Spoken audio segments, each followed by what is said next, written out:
This is Michael Cowen, and welcome to Trial Lawyer Nation. When the jury panel comes into the courtroom and the bailiff says, "All rise," I know we're here. And it doesn't matter who they are, nobody should be above the law. A lot of us talk about that, but you've actually done it. That's how you also maintain quality control over your practice. Yeah. That's a question I get asked a lot, and here's the answer. Welcome to Trial Lawyer Nation, your source for guidance to win bigger verdicts, get more cases, and manage your practice. And now, here's your host, noteworthy author, sought-after speaker, and renowned trial lawyer, Michael Cowen. Today I'm excited to have attorney Jim Adler, the Texas Hammer, on the show with us. This was a great episode to record because Jim is incredibly open about what it took for him to become the Texas Hammer. I remember seeing his commercials when I was growing up. I even brought up watching an episode of Beavis and Butthead that had him parodied in the background. His response isn't going to be what you think it would be, but it's a great lesson on how to respond to people when they try to make fun of you and what his mindset is in business. I think goes a long way to explaining how successful he's become. More importantly, Jim's talked to us about how he's grown his firm to be over 300 employees, one of the largest personal injury firms in the country. He's kind enough to share the important lessons he's learned along the way, the kind of processes he has to have in place at his firm to keep it productive, and the things he does every morning to keep learning. He even tells us some of the books he's recently read that could help you and me get our practices to be better. It's a great episode, and I'm excited for everyone to hear from the man behind the Texas Hammer advertisements. So let's start the show.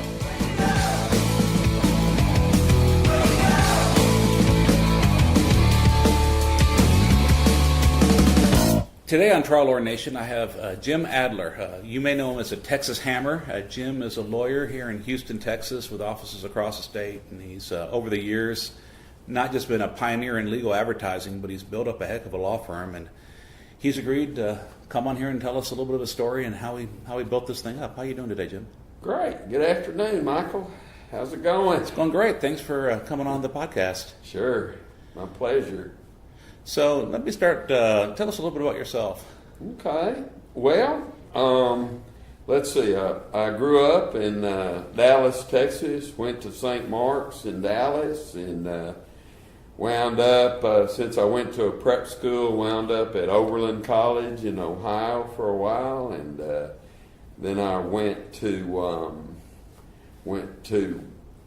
Oberlin for a year and a half, and then went to the University of Texas undergrad and University of Texas Law School. I'm an avid golfer. Used to play a lot of tennis. I used to play a lot of touch football, baseball. Those days are over.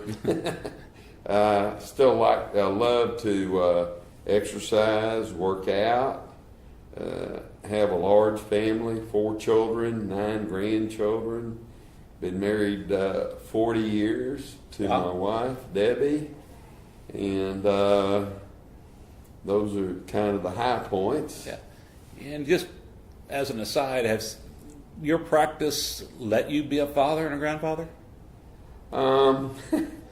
Well, that's an interesting question.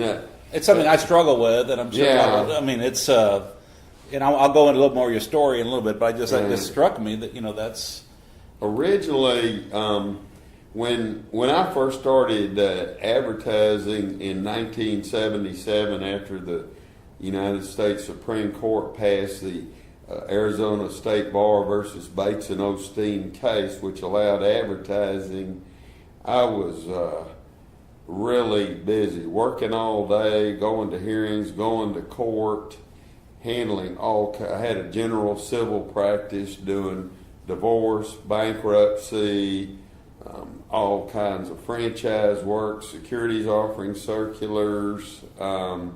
So I'd work all day, take a huge briefcase home on a roller. My kids would jump on the roller when I got home that night, and I'd pull them into my office, eat dinner with the wife and kids, and then start working again at night till around 11 or 12, and then at 12 I'd fill out mutual fund applications, try to invest some of the money I made. So it was tough, but we took great vacations, and I tried to take my kids to baseball games on the weekends and just played Little League. I was a Little League coach and tried to get them out to play golf. And in the summer, we took wonderful vacations to Colorado, and we took probably 10 or 15 different Caribbean cruises. Oh, great. Mediterranean, etc. But yeah, it's the law is a jealous mistress. So yeah, I was hard. just wondering. Yeah. Over the years, have you been able to get your practice? I guess the way I've heard it, get your practice to serve you instead of you serving your practice, where you can still have a well-running law firm, but still have a bit more of a life. Or is it still? Yeah. Well, two things. One, I've learned to delegate. In the beginning, I was doing everything. I was meeting with clients, going to hearings, filling out the settlement checks, signing up clients, going all over town, meeting with clients, signing them up, going to hearings at the Workers' Comp Commission, going to hearings at the courthouse, and it was just me and a secretary and a law clerk. And then over the years, I've just had to learn to delegate. I just couldn't do it all.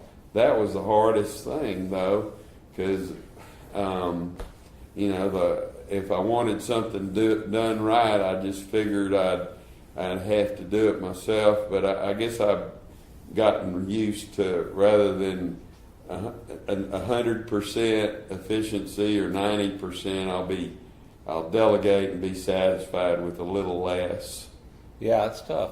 Yeah. Well, I kind of want to go back then. So you got out of law school. You're at University of Texas Law School. Did you have any idea that you were going to become a big personal injury lawyer? Oh man, I thought, and I never thought I'd make a lot of money. In those days, it would have been ridiculous to think I could make $100,000. And so, I just started out like just struggling, doing everything to feed my family and stay alive. And then I started advertising in the Green Sheet, got a little business, and then I went into the TV Guide and got a little business. And one day I got this brochure in the mail from a television ad producer, and I looked at it and I said, oh no, I can't do that. That's unprofessional. I went to the University of Texas. We're professionals. We don't engage in the unseemly business of marketing for law cases. So the brochure sat on my desk for 6 months. Wow. And I'd peek at it and I'd put it, no, I can't do that, Dan, put it down. So finally, after 6 months, I called the guy. It was a guy named Hayden Bramley, and he used to do ads for Nissan Motors, and he had a company called Lawyers Marketing Services. And he said, try it. You'll like it. He said, go on one station and just run a few ads. And I didn't have any money back then, so I went on Channel 39 here in Houston, which was a Gaylord Entertainment Network station at that time. And I remember my phone started ringing off the wall. Of course, at that point, I pretty much had a monopoly. There were no other, we're talking, 1977, 1978. There weren't hardly any other, there were maybe one or two other lawyers advertising. Now there's hundreds in every city. Yeah, much harder barrier to entry now. Yeah, exactly, right. It's just hard to get into advertising now. And the TV spot, the TV spot cost has just gone up, I don't know, 5-10 times what it used to be.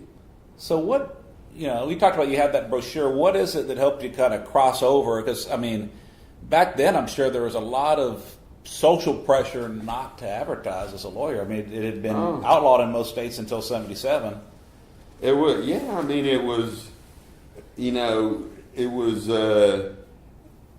I'd been brought up in the University of Texas law school system, very conservative law school, a lot of the guys on law review went to the big firms, which were very conservative in their ways, and it was just considered anathema for lawyers to advertise.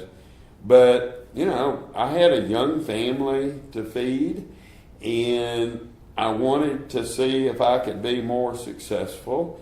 And then one day a guy called me. He had bought a little electrical testing machine at Radio Shack, and it blew up in his face, and he had surface burns. And I sued Radio Shack and sent him a demand letter and settled it for $15,000, which in those days in the personal injury world, that was a pretty good sum of money. There were no $1 million verdicts back then, and I calculated the hours I'd put into earning that $5,000 fee up against the hours I was spending doing uniform franchise offering circulars and private placement memorandums for oil and gas deals. And the irony of those deals was I was making thousands of dollars and helping guys put together multi-million-dollar deals, and it's kind of,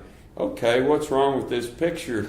I've still got the $1 million risk if I get sued, but I'm not getting paid $1 million to put together a franchise deal or oil and gas deal or all these other things I was doing. So I just decided to delve into the personal injury realm, and that's kind of how it happened. How long did it take you to become exclusively personal injury? I had several partners that I office with, and I still had a general practice. And in 1984, I'd become a fairly successful television advertiser. I was on a number of stations. I started to do a little Spanish advertising. Don Martillo Tejano, I know that very well. Sí, señor. El abogado inteligente y tenaz was my Spanish equivalent trademark. Mm-hmm. The Gloria. Right. And so I had a tennis buddy, Robert O'Connor, who at that time was a United States District Judge here in Houston. And we got to talking, and he wanted to go back into private practice. He was a very powerful politician before he became a federal judge, but he had tried a lot of lawsuits. So the deal was that he would do the trial work, and I would handle the business end and the marketing end.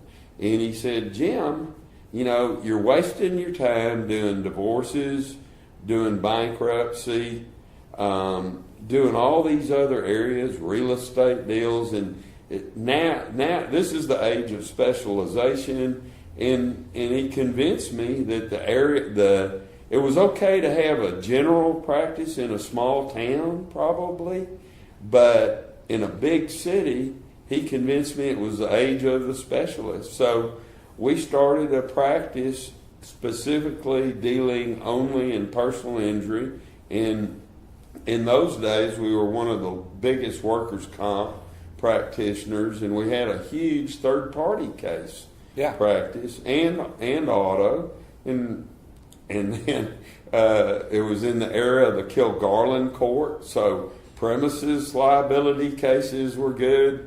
Everything was good. Yeah. So, Yeah, you were, I hate to say fortuitous because it takes a lot of hard work and sacrifice to build what you built, but one being getting in first and getting in an era of a good time to be a tort lawyer. I think you're right. It was a lot of good luck.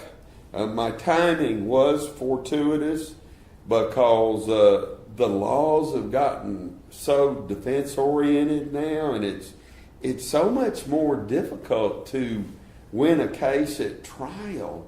And I remember in those days, John O'Quinn was getting huge verdicts, Joe Jamel, Wayne Fisher, my guy, all these lawyers were getting these huge verdicts, and they just weren't getting reversed by the Supreme Court. So I was fortunate to get into the personal injury practice in the salad days, and I also got to develop my name over a long period of time, to where what's funny is lawyers will come up to me and say, "Oh, I used to watch your ads when they were on Flipper." I said, "Well, that show's not even on TV anymore." So, and now I'm into my third, fourth, fifth generation of viewers on TV. It's just amazing how it's developed and grown. Yeah, I grew up. I remember as a teenager in high school seeing your ads, and in college seeing your ads, and even on.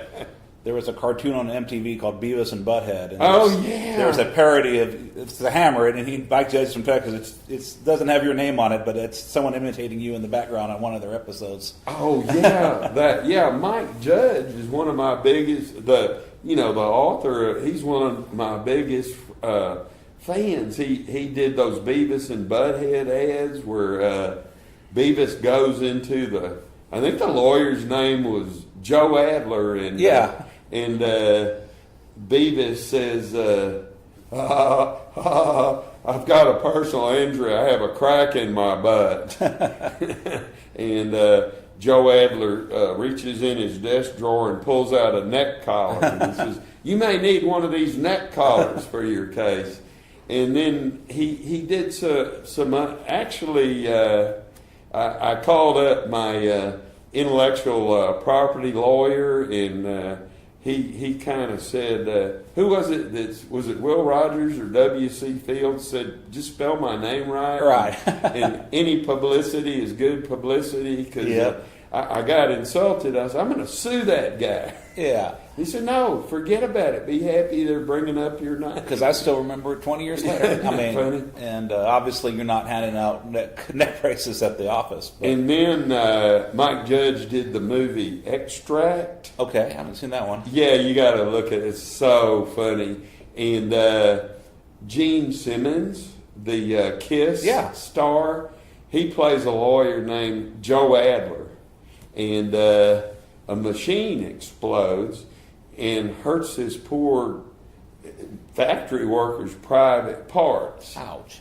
And Joe Adler goes to mediation, and he tells the insurance company guy, he says, "Look, we can settle this case real easy.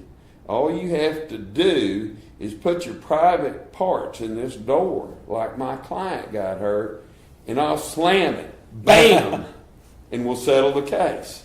So that's Extract. That's funny, because my partner, we were mediating one of these cigarette battery fire cases, and a guy just had a battery in his pocket, catched on fire, and it burned his privates a little bit. The bad burns were on the leg, but burned. And so my partner was covering the mediation, and she said to the guy from Korea, "Well, you said that's a lot of money. How about this?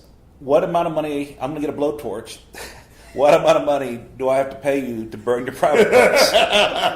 And he was offended for a little while, but the case resolved about an hour later. Those things are dangerous. We're getting some calls on them. Oh, they are. Well, I'm doing my second case right now. It's crazy. Yeah. But a guy got killed by one the other day. Yeah, that one exploded in his face. Yeah. Horrible. They're horrible. You got to be lucky and get the right manufacturer. A lot of them are made in China, and nobody has any insurance, but sometimes you get insurance or the right manufacturer. Yeah, that's what I was wondering. I think they could be junky, huh? You just gotta sign them up, and then what we do is we send them out to. There's a group of us have got a bunch of different new batteries CAT scanned, so they can take because a lot of times what they do, they buy a battery and then they wrap it with their own label on it and sell it as theirs. And so we now have they've found some marking so they can CAT scan them and figure out whose battery it is, and then you go from there. Wow, that's what explodes, the battery, right? Typically, it's the battery that explodes. Jeez. So they're fun cases if you can find anyone with any money. What a shame. People are trying to smoke and they get blown up by an artificial device. Yeah, they're trying to they think it's safer than tobacco, and Yeah. then try not to get cancer, and then they get burned. Yeah. So. Well, back to your story. Sorry about that. That was Yeah. But you've made it when That may just make the cutting room floor. It may stay in there. I don't do the editing. I think people sometimes like those asides. Yeah. But you've made it when there's a national TV show that's referencing you. You've made it at that point. But Yeah, going up it's to that, pretty crazy. you start off not delegating. It's you and a law clerk and a secretary. Yeah. Phone starts ringing off the hook. Right. How do you handle the business growth you have to have? Because that's one of my struggles. It took me, probably about 15 years to figure out how to be a competent lawyer, and then the last 10 or 12 years I've been trying to be a decent businessman while being a competent lawyer, and it's a lot harder to run a business than it is to be a lawyer. Well, yeah, I found out that once I went into partnership with Judge O'Connor, my analysis was that the advertising is just the tip of the iceberg. And once I got the case, the issue arose about how was I going to handle it the most effective way. And my solution was to create a departmentalized system of, and this has evolved over the years, and it's a lot better now than it was 20 or 30 years ago.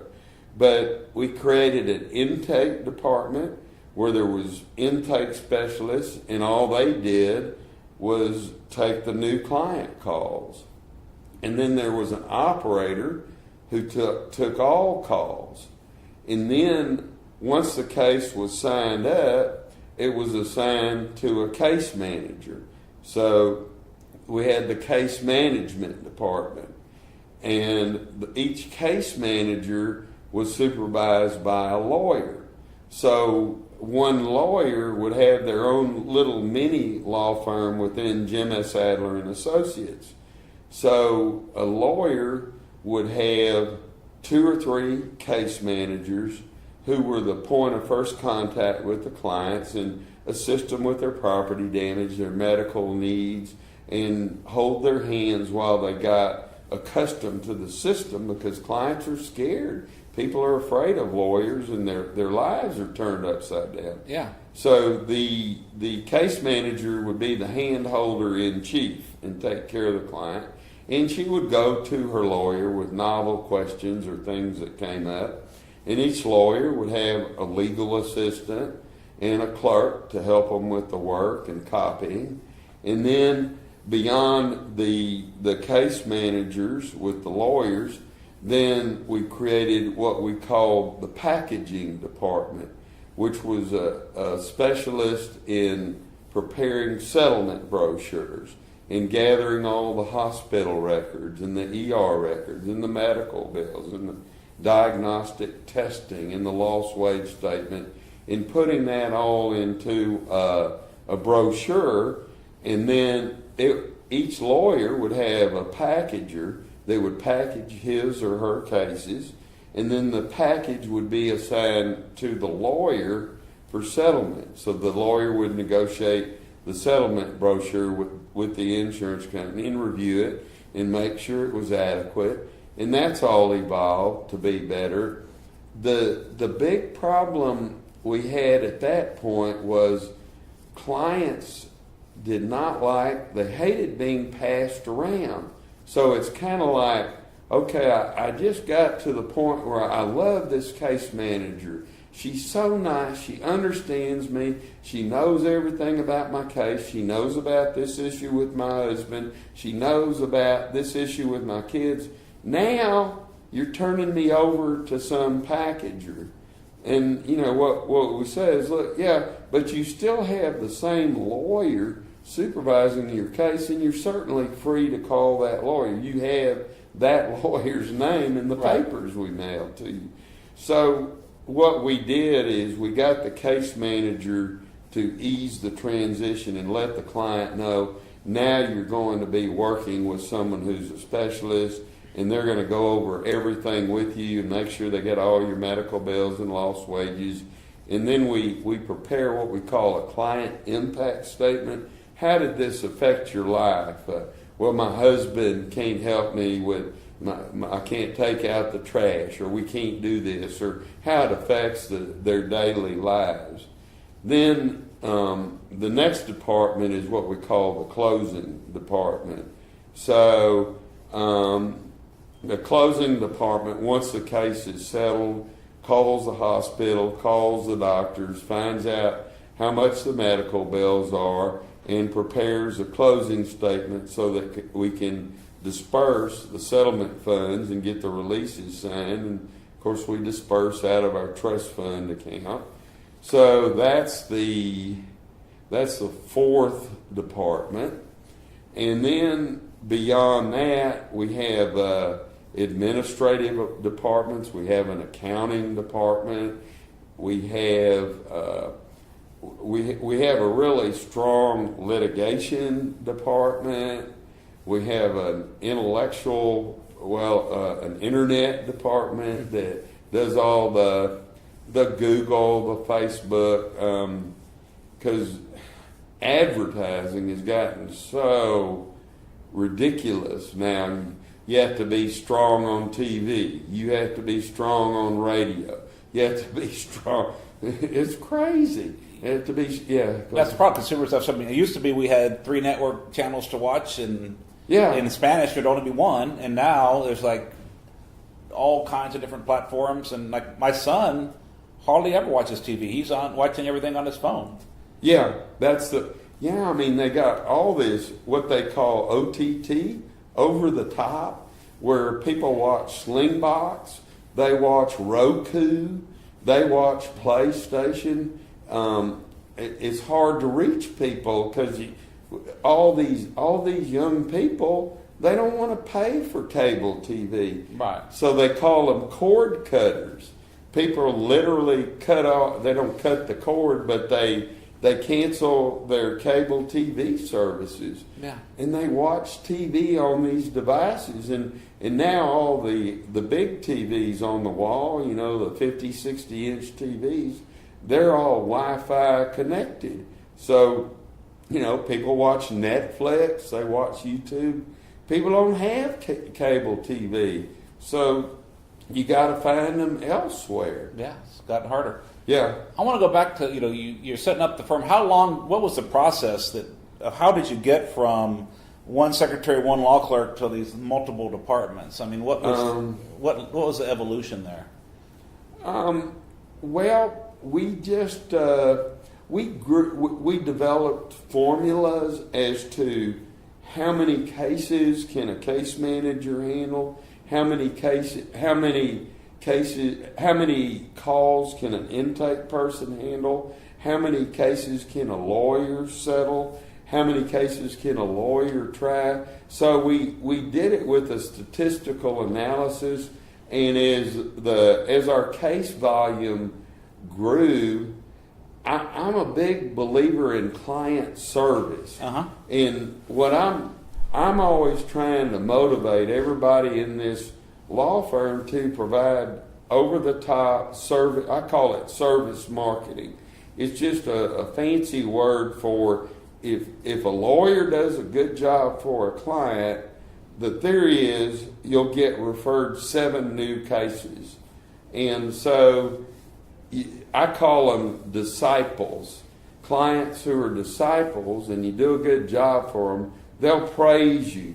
And it used to be word of mouth. Now it's Google reviews and Yahoo and Yelp. Well, the other problem is that if you don't do a good job, or even if you do a good job but someone left a bad taste in the client's mouth, every time your commercial comes on, they're going to tell everyone in that room how awful of an experience it was. And if you didn't find a way to provide not just good results, but a good client experience, no matter how much money you spend advertising, you wouldn't be here 40 years later. That's so true, Michael. The converse is the bad mouthers. They'll tell 100 people. Yep. So the happy client tells 7. The bad mouther tells 100. How do you fight that? Yeah. So the only thing I figured out is just try to. There's always going to be some naysayers, Yeah. and just try to do the best I can for every client. And you just can't make everybody happy. One client, when I talked to a client the other day, said, "Why do I have to pay my child support, Mr. Adler? There's no money for me." Well, sir, why did you have the children in the first place if you're not going to support them? Yeah, I was having a bad day once, and someone wanted me to cut my fee more because he had a big child support lien, and I said, "Well, I'm not the one that got the pleasure of making the child, so I don't think I'm the one that should have to pay the child support." That burns me up. Yep. Because I worked hard to support my kids, and it was hard in the old days raising kids and supporting them and getting money. Yeah. That's still not It's easy. a different mentality. Yeah. Yeah. Did you figure all this stuff out on your own? Did you ever bring in any kind of consultants or other people to work with? Oh yeah, I've read tons of books on business. I'll read books all the time on business and successful business, and I'm an avid reader. I read the Wall Street Journal every day. I read Forbes magazine. I read Fortune. I read Entrepreneur. I like to read a lot of different books about business because, going back to the University of Texas, they teach you how to be a lawyer, but they don't teach you how to be a businessman. They didn't teach me. I knew nothing. Oh no, we're horrible businessmen, and we have to learn how the business of law is a big part of it. So I self-taught myself, but I try to adopt good, solid business practices in the law firm and create all these different methodologies and departments and handle the business professionally. And I found I got educated a lot from people who would try to sell me things, and you learn a lot from just talking to people. Talking to other lawyers, how do you do this? Going to TTLA meetings, how do you handle this problem?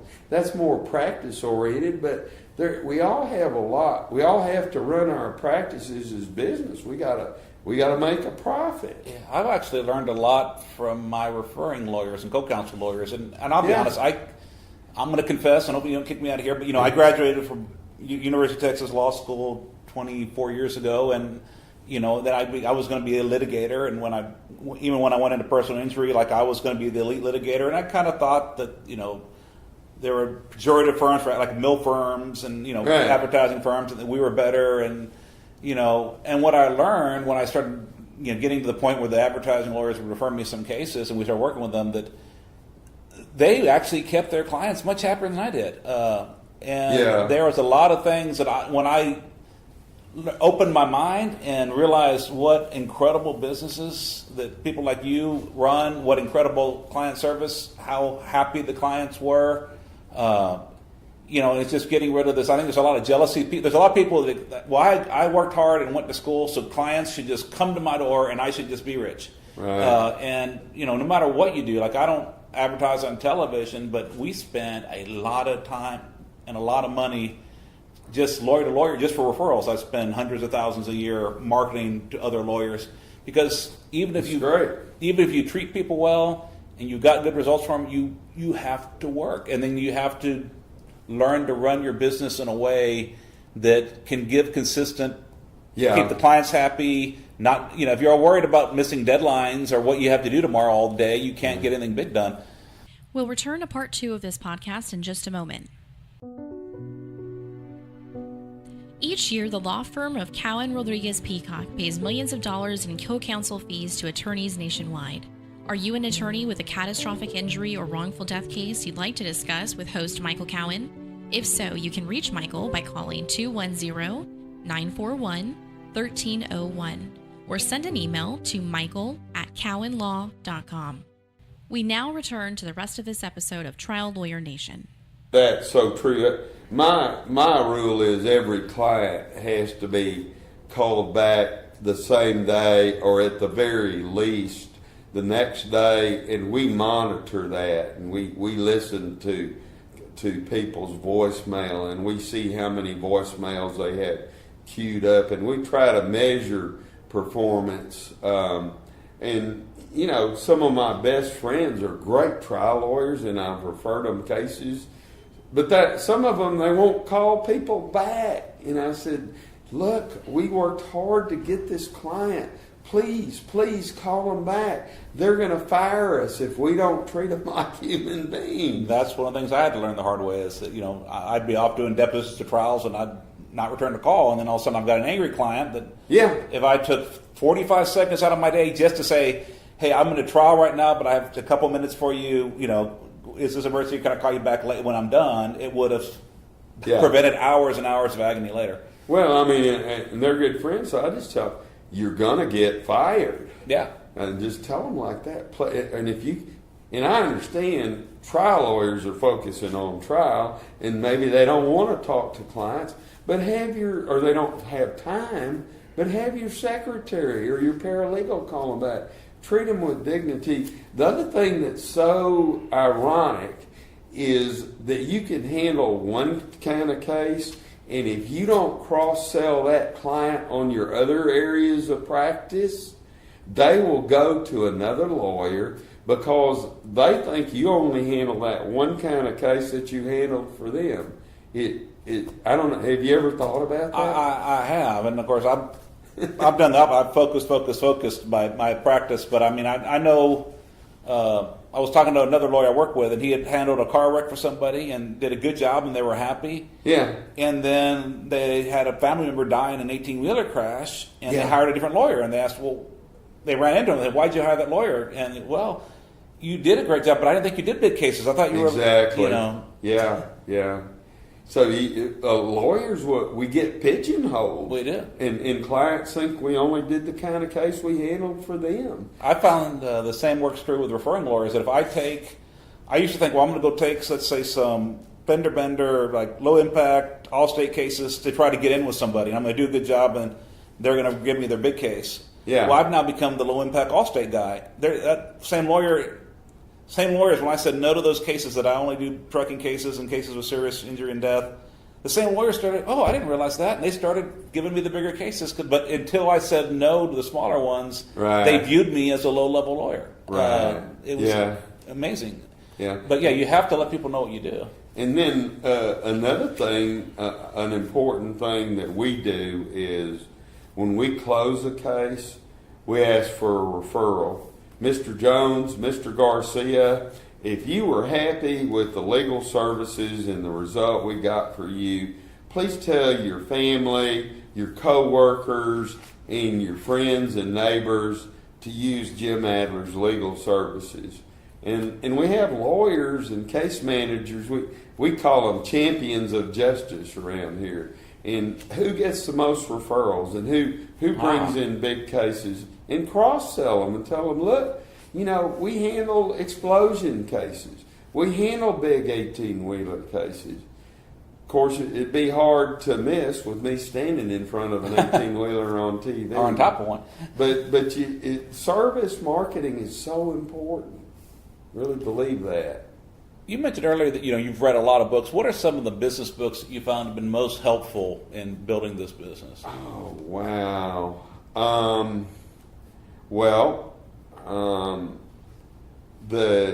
The one I read recently, The CEO Next Door. Okay. Good to Great was a good one. The book, there's a book called Focus about staying focused in your area and not trying. It's all about how car manufacturers started to develop all these different lines of cars, and some of them didn't sell well, and so they lost a lot of money. Those are a few of the recent ones that come to mind. What am I? God, I've got a stack at home. I could look on Amazon real quick. Yeah. But yeah, just now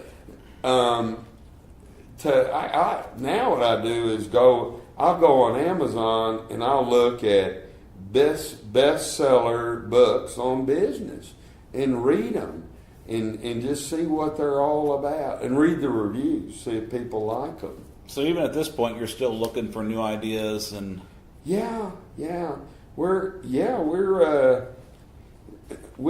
have a saying around here: if we're not changing, we're dying. Yeah, and we can. I'm not so vain to believe that we're doing everything right. We always have to adapt to new technology and new ways of doing things, and we're trying to refine how we handle our bigger 18-wheeler cases and just do a better job for our clients. Technology, the big thing that's going on now is lawyers are signing up clients by text message. And that's a lot of lawyers do that now, and so you're able to attach a fee agreement to a text, and it's kind of overshadowed the old-fashioned investigator.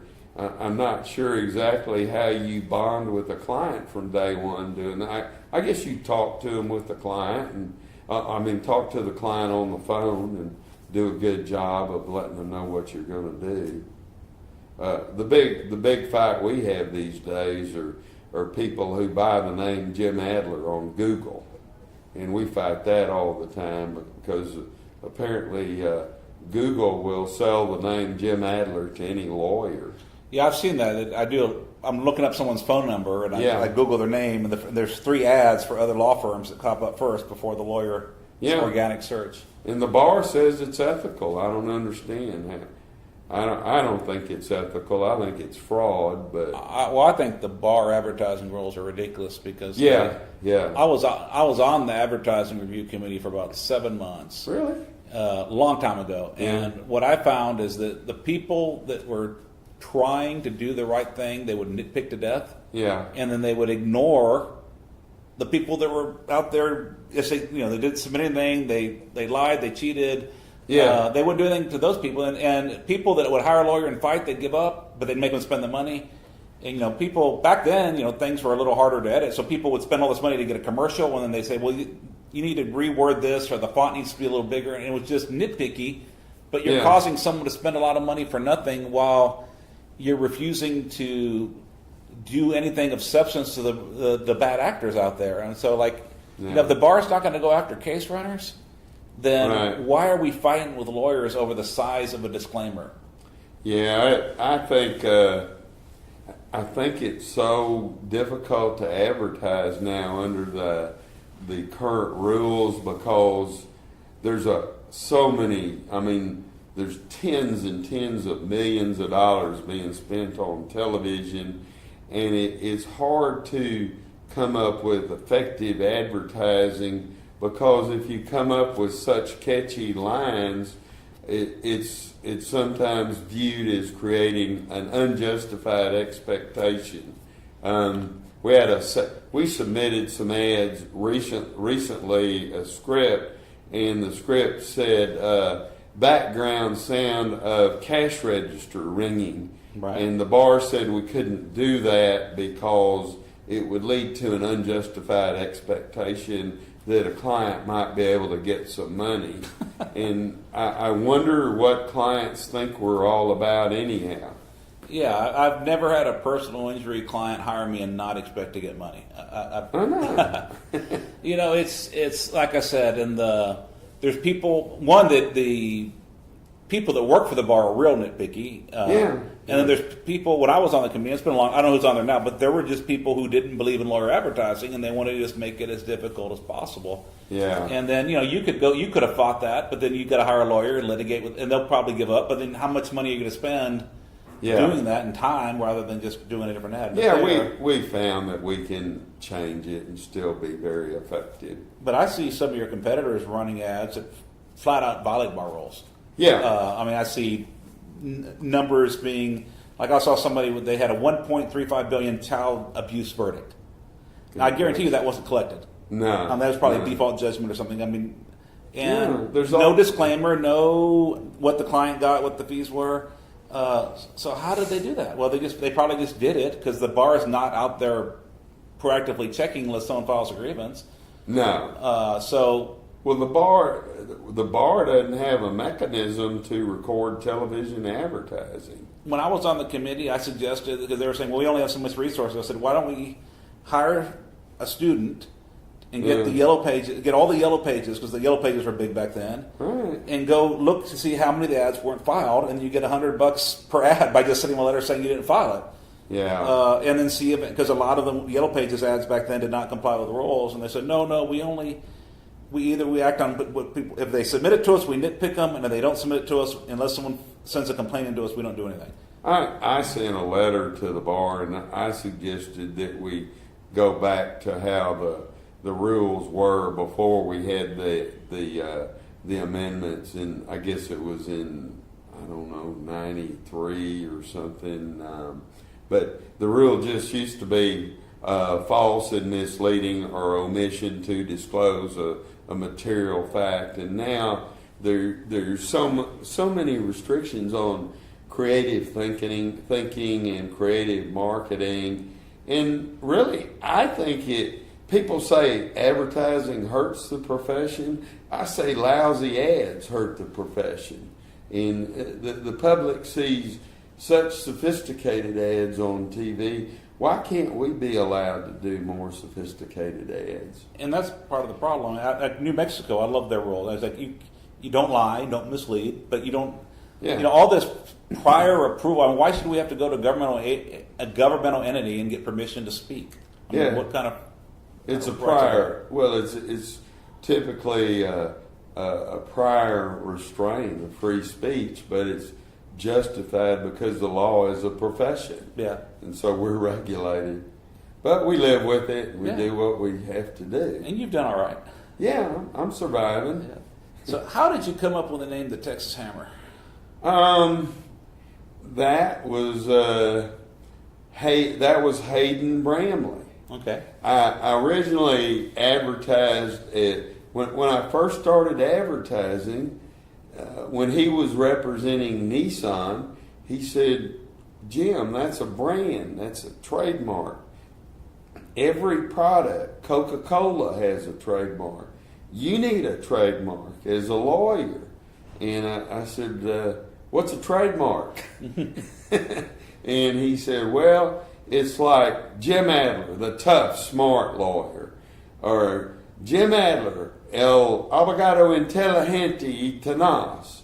And so originally I was Jim Adler, the tough, smart lawyer. I remember that. Yeah, and I figured, well, maybe that's what clients want. They want a lawyer who's tough, but they want their lawyer to be smart. So we went with that. Then Hayden Bramley came up with the hammer, the Texas Hammer, and in those days there were hammers in a lot of different states, because a lot of these advertising firms, network affiliates, lawyers marketing services were national in scope, and they did ads all over the country for different lawyers, which was kind of a good thing because we found out what the public liked and what the public didn't like. And so we had a network that kind of focus grouped our ads. So he said, I have some this is Hayden again, I have some lawyers that are advertising as the Hammer.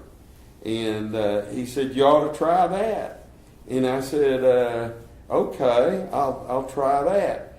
And turns out that became and I became Jim Adler, the Texas Hammer.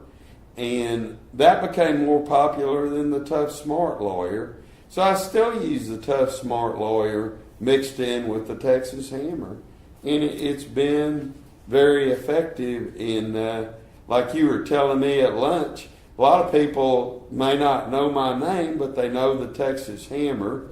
And then, and now we've come up with these sledgehammers that we use in the TV ads. And, my first Texas Hammer ad, when nobody knew who I was, essentially was a hammer. I'm Jim Adler, the Texas Hammer. A hammer is a powerful weapon. It nails hides to walls. I'll hammer everybody at fault. I'll hammer and hammer and hammer to get you the money you deserve. And since then it's the Texas Hammer has become iconic, and we use it in a lot of our advertising. Yeah. Have you tried, different types of advertising? Some stuff that's not as direct. Yeah. We tried to do for over a 5-year period intermittently. We tried to do. There's two types of advertising.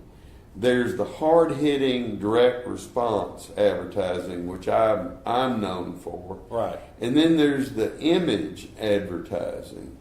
And we tried to do image advertising, and it just died. And we had a group of us, lawyers, who thought that would be good, and we tried it. And it just didn't work. Our numbers went down. People weren't calling us. People didn't recognize us. So the rule of thumb is if a lawyer likes your ad, there must be something wrong with it. That's what I say. How when you started getting big, you're on TV a lot. How did your colleagues at the bar react at first? That was tough. There was a lot of. I was kind of a pariah in the legal profession. And, I'd hear big firm lawyers didn't like me. They thought I was destroying the profession.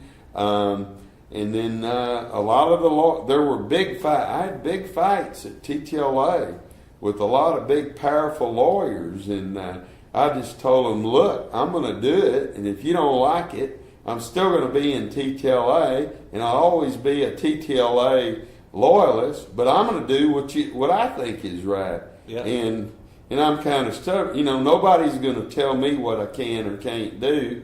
But there was big fights, and they were trying to get put us out of business and put these rules in. But nobody complains about lawyer ads except other lawyers. Yeah. You go look at the bar results. The public's not complaining about lawyer ads. So it's you hit a sore point with me. But now, there were a lot of, along the lines of specialization, I started referring a lot of cases to other lawyers. And that was what I made friends with a lot of the graybeards at TTLA. I bet you a lot of people that were fighting you at first were kissing your butt about 10 years later. It wouldn't work. Well, yeah, but because, I always liked all those guys, and they were cool guys, and they were smart lawyers, and they fought for their clients and got good results. We had a philosophical disagreement, but then, if there was something I couldn't handle, I knew my limitations. I wasn't good at med mal. I wasn't good at products. I'd refer those things. In a lot of other kind of cases that I knew I didn't have the moxie or the expertise to handle, give it to someone who can get a good result for a client. And I'm just as happy to take a third of get a referral fee, and the client still gets money. And now we refer a lot of our smaller cases. We tend to handle the big catastrophic injuries in-house. We've got great 18-wheeler lawyers here. I've spent a lot of money sending them to schools and developing that practice. And having brilliant guys like you come talk to us at our law firm retreat. You've helped us a lot. I appreciate that. Yeah, you've given us some great ideas. And I heard you speak at other TTLA seminars. We didn't know all these things. Now, how did you learn? How do you develop your lawyers? And that's another thing that I've struggled with over the years. You get more work than you could do, then you got to get someone else who's going to do it and do it well. It's just hit and miss. I mean, lawyers here, they have to be able to work hard, and we're very open. Every night I put out a settlement report, and I I let them know how much we settled that day, how much we've settled this month. I let them know how many cases we're signing up. They know how many new cases all their case managers are doing. I think there should be a lot of transparency. We've trained a lot of lawyers over the years. We've had a lot of great lawyers. We've had a lot of bad lawyers. You name it, we've seen it. From the greatest lawyers, fantastic lawyers who worked for me and went out on their own and were still friends, to lawyers who had this or that issue, and I've had to pay out money for their mistakes, and so it's one thing we found is there's a firm called Criterion, and they have a testing service, and every lawyer gets tested, and it measures 20, what do you call it, emotional quotient? Yeah. Or EQ? EQ, is that yeah. IQ? Yeah, and it measures how they get along with people, their work habit, 20, 30 different factors. And I want them to score at above an 80. If they can't, if a law, and that works really good. Really? Yeah, you gotta, and we've used employment agencies, but we test them ourselves because they don't test them. And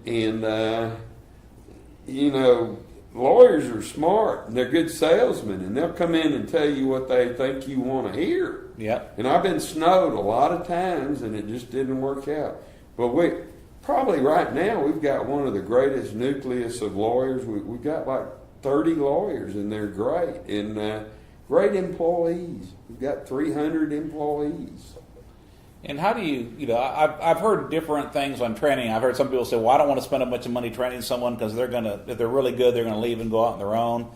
And then I got my firm, I spent a lot of money on training, and even if they only work for 3 years, at least I got 3 years of a good lawyer rather than 3 years of a not so good lawyer. My philosophy is simply, we'll train you, we'll give you all the financial resources you need for your cases. I hope you stay forever, but I'm going to give you portable professional skills, and if you want to go somewhere else, we'll still be friends. And if you're a good lawyer, I might refer you some cases, but I hope you stay here forever. But, you know, we spend a lot of money on training, in-house training. We have professional trainers that train the staff in needles. Everybody who becomes a case manager starts out as an assistant case manager, and they get 30 to 60 days of training. Every intake person sits with a trainer. As far as the lawyers, we try to hire experienced lawyers, or if we hire a new lawyer out of law school, and we've got some great lawyers, but they have to be a case manager first. Really? Yeah. You can't come in here and just be a lawyer if you're right out of law school. And we just tell them, look, you can work as a case manager, but you're going to have to work with clients. You're going to have to take all the clients. You're going to have to talk to the clients. You're going to have to keep them happy. Some of them are going to love you. Some of them are going to hate you.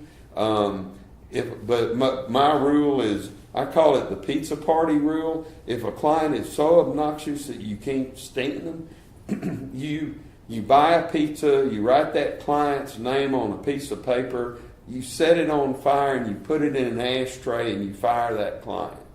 Because life is too short. Yeah. And I don't want... and I always ask them, is that person nice? Do you like them? Would they present well? Especially on the 18-wheeler cases. So, but I just say, look, we're giving you a portable skill, a profession. It's like in some of the, like our high school grads, people that don't have college degrees, they work here. I say, remember when they taught wood shop or metal shop? Working for a law firm, you're learning a skill, and it's a portable skill. And if you're not happy here, you're you're welcome to go down the street. Funny thing is, a lot of them will go to other firms and they want to come back, but usually I won't take them back unless they're really exceptional. Yep. You've got some alumni that are. My old boss Rob Adams is an incredible lawyer. I mean, you guys still work together as far as I know. Oh yeah, And, Rob's one of my best friends. He's Yeah. a wonderful lawyer. We refer him lots of cases. He's just brilliant. Rob gets set. I mean, Rob's one of the best trial lawyers in the United States for my money. I agree with that. He's fabulous, and I know you know Rob and worked with him, so with him and for him and etc. But yeah, I mean that happens. A lot of guys. So I heard you say needles. Do you use needles as a case management system? Yeah. We use needles for case management, but we spent 7 figures developing our own customized. We have a customized case management system that is a needles hybrid, and we improved on it. And we have a customized intake system that we built that's integrated with needles. But needles is great, but it didn't meet all our needs. Yeah, we use needles, and I like needles for what it does on a case-by-case basis, but we had to do some, for managing the firm, the dockets, to look at things on a, like, I don't want to have to look at each case. I want to be able to say, what cases do I have where the lawyer has not, we have like a file review that has to, not just a file review, there's certain things that have to be documented once a month. Yeah. The client, we have not just any client call, but there's a client call where certain topics have to be discussed at least once a month. And I want to be able to say, what cases do I have where this hasn't been done?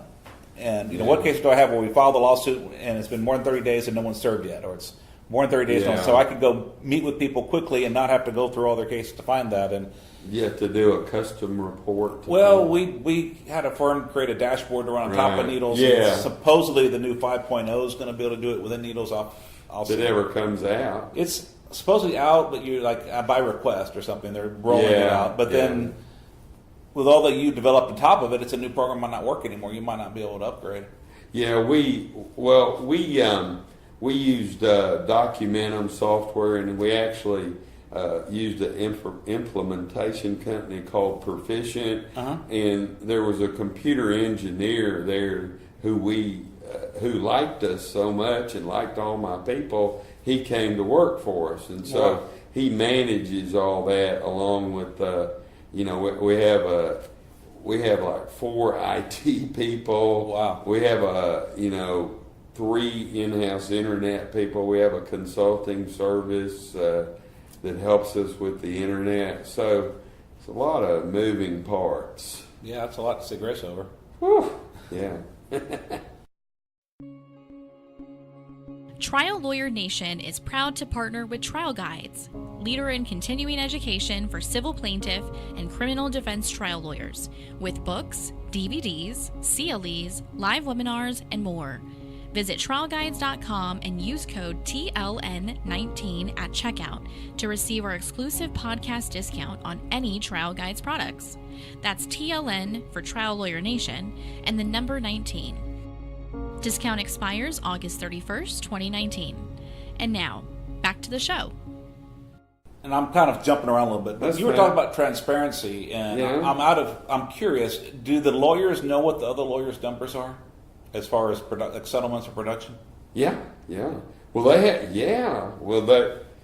not. They all have a monthly goal. Every lawyer has a monthly goal of you have to settle X number of cases, and you have to reach X number of dollars. And if you don't or you can't, then maybe this isn't a place for you. Yeah.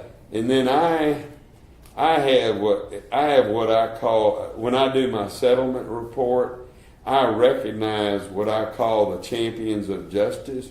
Every day, if a lawyer settles a large case, I'll say, well, our champions of justice for today are John, Joe, and Lisa. And so that so they all everybody wants to be a champion of justice. and then everybody is incentivized. Everybody gets a bonus. Uh-huh. So if you reach certain levels, you get a bonus, and we have the pre-lit lawyers have their salaries supplemented by a bonus, and the trial lawyers, the litigation lawyers, receive a bonus back. So it's very results oriented, and everybody can give themselves a raise based on how well they do. You know, I was always scared to share a lot of numbers with the lawyers. Yeah. I mean, everyone knew what they were doing and what their bonus was. Yeah. And I still don't necessarily share the exact bonus deal that each person has, but we started having a weekly meeting. Yeah. I don't share amongst each others, but I do share how much money everyone's brought in year to date and rolling 12 months every Friday at 4 o'clock. Yeah. At a meeting. Oh, that's good. We have I read a book called The 4 Disciplines of Execution, because I had some lawyers I was needing to get. They were hardworking and they were smart, but they weren't closers. Yeah. And because you could work on a case all day without ever settling it, and so it talked about how to you pick one wildly important goal and how you get to it. And our wildly important goal is to increase cash flow, shorten case time on desk. And so every meeting, people pick 1 to 3 things, and because we had a meeting at first, it picked like what are the things that result in cases turning to cash. Yeah. And in our litigation firm, it was filing suit, getting trial date set, getting mediation set, sending demands, and taking key liability depositions. So I said, okay, these are only 5 things that count. Every week, on top of all your deadlines and commitments, you have to commit to do 1 to 3 things. And so every week we have a 20-minute meeting, and we start off, did you do what you promised to do last week? And everyone has to publicly say what they did or what they didn't do. Oh, that's cool. Then we go through everyone's numbers, which I was scared to death to do.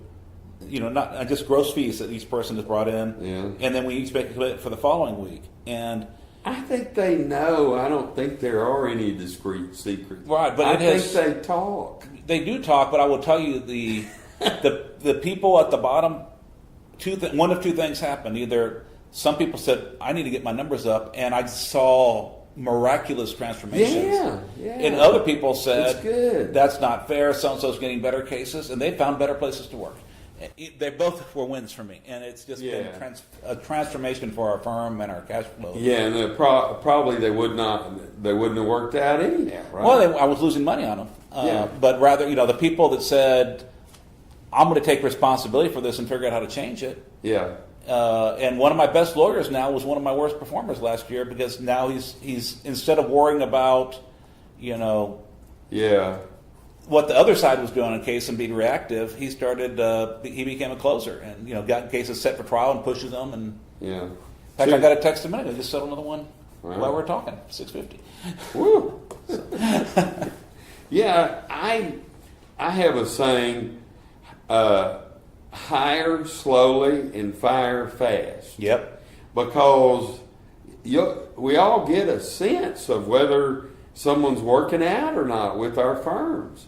And if someone's not working out, or they don't believe in our credo or what we stand for or our beliefs, or they're not like thinkers, and not everybody thinks alike, thank God, but if they're not working out for your firm, let them go and wish them well, and you may be doing them a favor. You probably are. The other thing I found that, when you don't do it, it becomes worse. It becomes more painful, and then and cancer spreads. If you don't cut it out early, it spreads, and then that bad attitude. If you have 5 people doing their jobs well and 1 doesn't, and that person doesn't get punished, some of those 5 people are going to say, "Well, why am I working so hard? They're not." Exactly. Yeah, I'm carrying my weight. Why isn't he or she? The good worker wants to see justice. They want to see you break the rules, you get punished. Yeah. It's like a festering sore. You just have to put a bigger and bigger Band-Aid on it. And it's hard, but and you're not doing anyone a favor by keeping them around, or they're not going to work out. The other thing I do to measure lawyer performance is one thing I invented is what I call the verification meeting. Okay. And it's just everybody dreads it and is afraid of it. And what happens is, each lawyer comes in with his or her individual case manager, and each lawyer is required to do a recitation on that case. What is the negligence? Tell me about the client. Who's the insurance company? What are the policy limits? How does the police report look? And let's see the property damage up on that big 85-inch screen behind you. I want to see the property damage. Are they getting therapy, etc.? And let's go through the case. And they just, it gives, and so I do that with every lawyer. What it does is it makes them stay on top of their cases. The case manager prepares the review sheet for the verification meeting. And the third wonderful thing for me is it gives me a sense of my practice. Like, I used to think all my clients were 18 to 34. Well, I want to know, they have to put on there, how old is this client? What kind of work do they do? I want to know. And what's crazy is we have clients, like I just did it yesterday. And we have clients ranging in age from young kids, 5, 15, 16, teenagers. We have a client that's 90 years old, 84, 71. So I said, is that just a factor of I've gone through 5 generations of clients and all the old people are calling me now? But it gives me a sense for who my clients are and what they're like and what kind of work they do. And it gives me a sense of, boy, we got a lot of good cases, or why are we taking so many bad cases? Like we were talking about at lunch, it's easy to try to have this attitude about I'm a lawyer and I can help everybody. We can't. Or we'll go bankrupt trying to help everybody. So we all have this thing in our heart. We want to help everybody who has a need. What I've had, and I've worked a lot on this the last year because it's something I'm not saying no was so hard for me. It really was. But what I finally just have to tell myself, because I still don't have enough, I guess, self-worth to only say, I don't want to work at this because I don't want to work on it. Yeah. But I just remind myself, okay, I've got some incredible cases, people that are really hurt, that really need it. Yeah. To take time away from their case. Yeah. To work on one where I can't do that much good. And also keep in mind, there is a younger lawyer coming up the ranks that this case would be one that they would be excited on, that they would want to take. Exactly. And so let the client go to that lawyer. Don't try to do it all myself.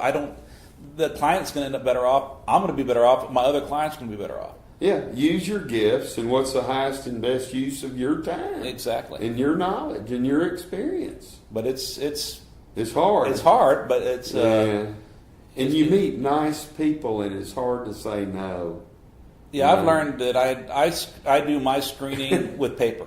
I screen the paper before I meet the client. Oh, I know. So that I get to say, because once I meet that client, it'll break your heart. I mean, I met with someone a couple weeks ago, and I did say no, but the guy had it's low property damage. Yeah.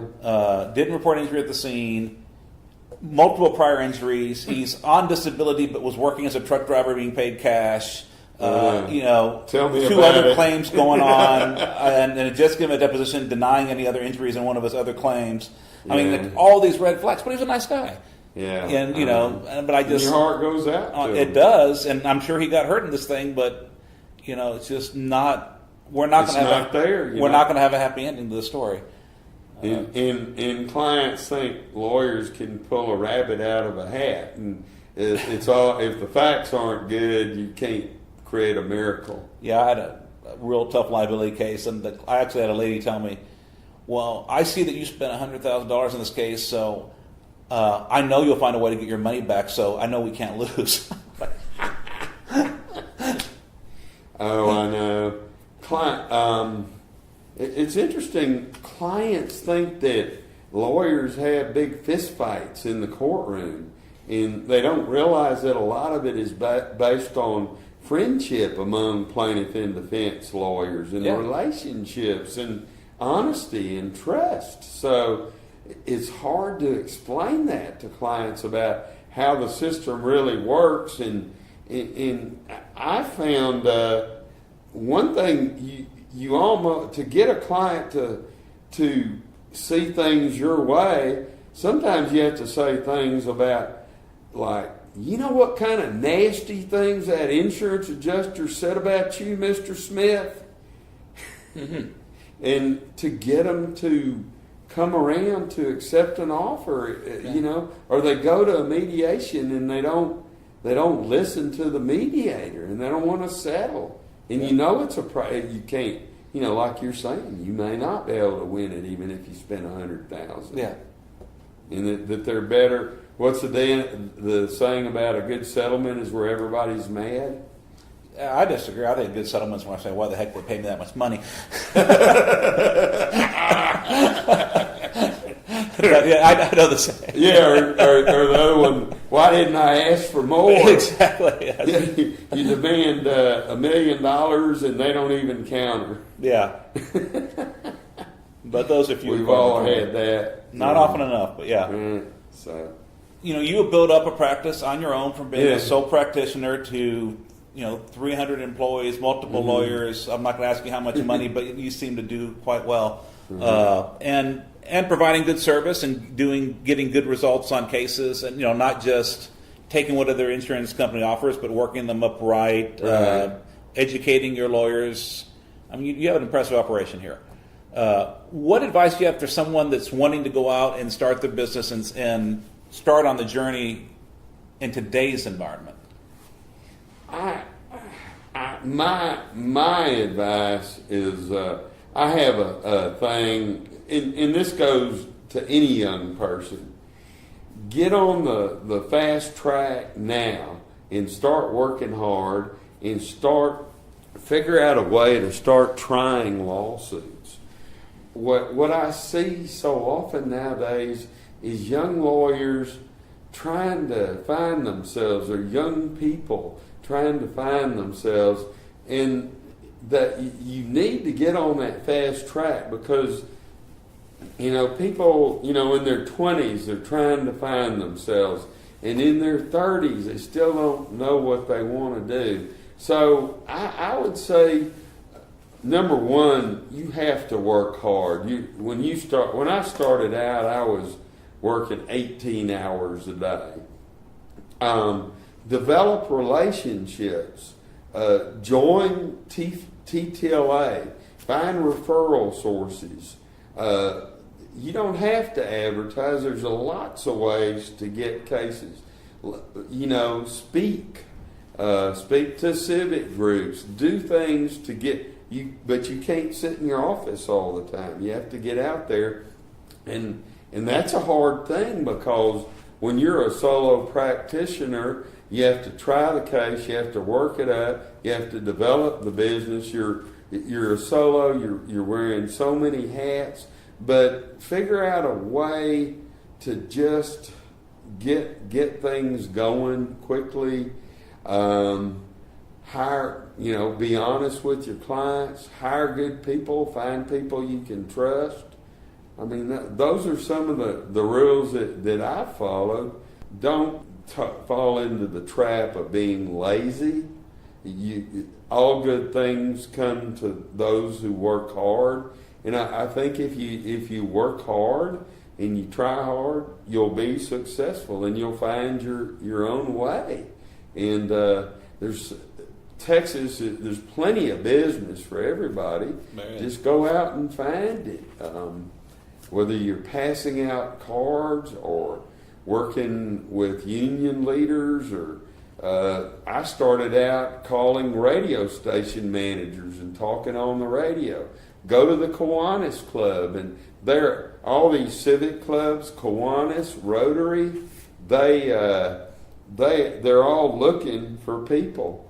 I have a brother that works for my law firm in Dallas, and he's the director of public relations.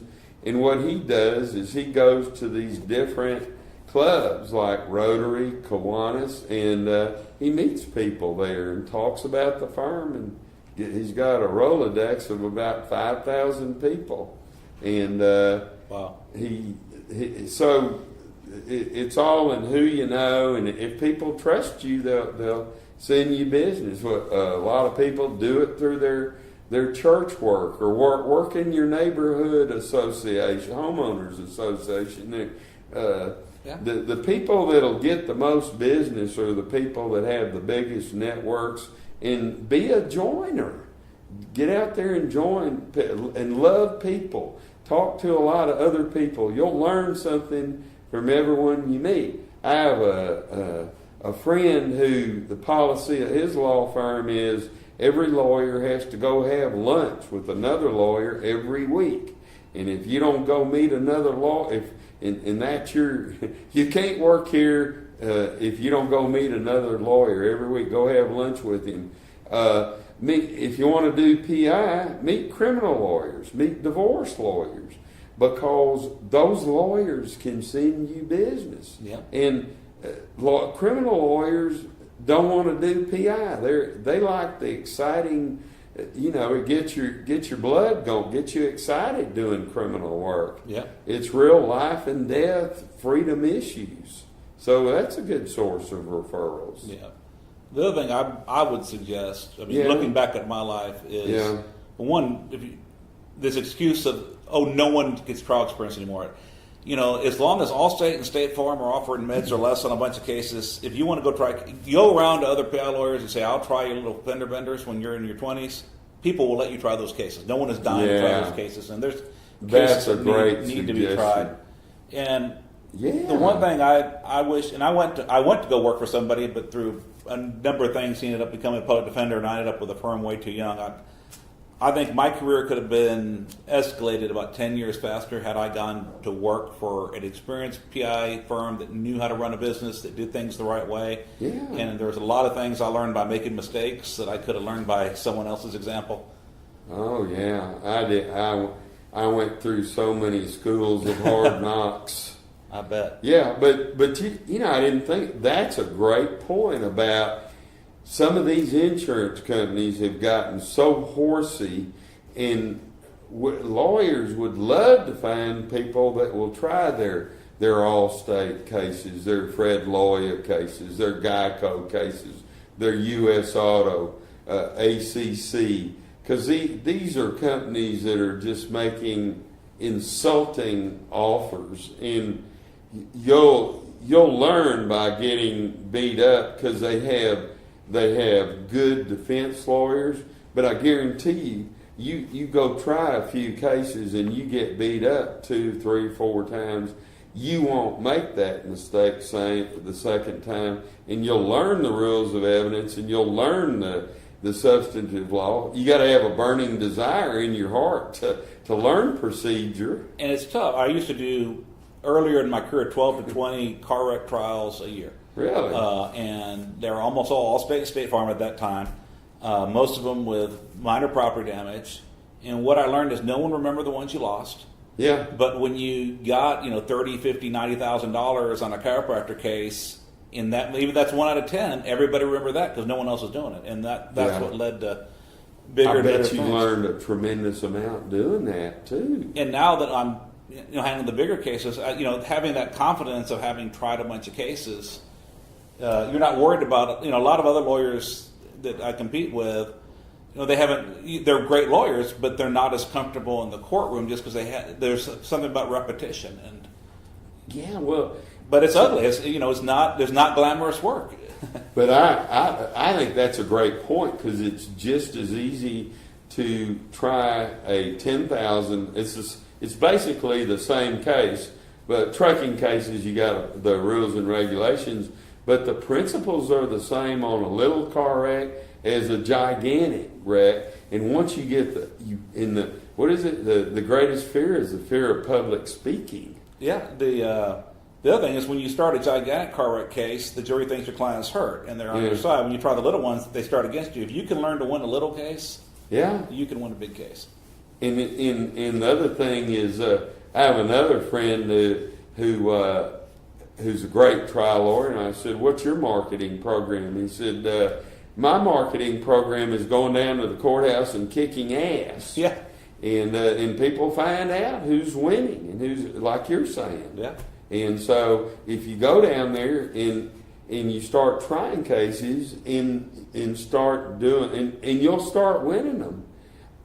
a lot of people think they can't be trial lawyers, but they can. But they're afraid of it. Yep. And you just got to do it. And the more you do it, the more you'll get confident about it, the better lawyer you'll be.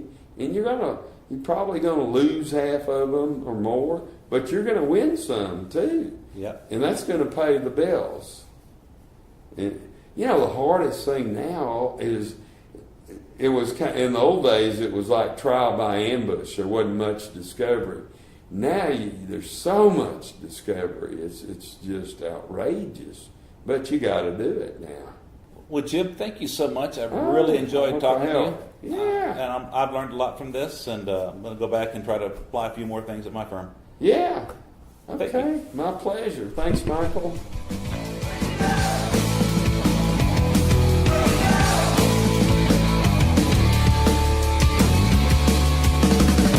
Thank you for joining us on Trial Lawyer Nation. I hope you enjoyed our show. If you're a regular listener, be sure to visit our website, www.triallawyernation.com, to opt into our mailing list and stay updated on our new episodes. And if you have a Facebook account, send us a request to join our private group called Trial Lawyer Nation-Insider Circle. This exclusive group will allow you to hear about our podcast before they air, interact with the show, and get a sneak peek at some of the behind-the-scenes moments. If you're not on Facebook, you can always contact us via email at podcast@triallawyernation.com. I love to hear from all of you, so please continue to send us emails. Thanks for tuning in, and I look forward to having you with us next time on Trial Lawyer Nation. Trial Lawyer Nation is proud to partner with Trial Guides, leader in continuing education for civil plaintiff and criminal defense trial lawyers, with books, DVDs, CLEs, live webinars, and more. Visit trialguides.com and use code TLN19 at checkout to receive our exclusive podcast discount on any Trial Guides products. That's TLN for Trial Lawyer Nation and the number 19. Discount expires August 31st, 2019. We look forward to talking with you again soon as we continue to explore powerful insights from our amazing host and remarkable guests here on Trial Lawyer Nation. Until then, please be sure to subscribe and review this podcast on iTunes or your favorite listening app so we can continue to reach more listeners. Visit us at www.triallawyernation.com to send us a message, listen to previous podcasts, or learn more about Michael Cowen and our guests. This podcast has been hosted by Michael Cowen and is not intended to, nor does it create the attorney-client privilege between our hosts, guests, or contributors and any listener for any reason. Content from the podcast is not to be interpreted as legal advice. All thoughts and opinions expressed herein are only those from which they came.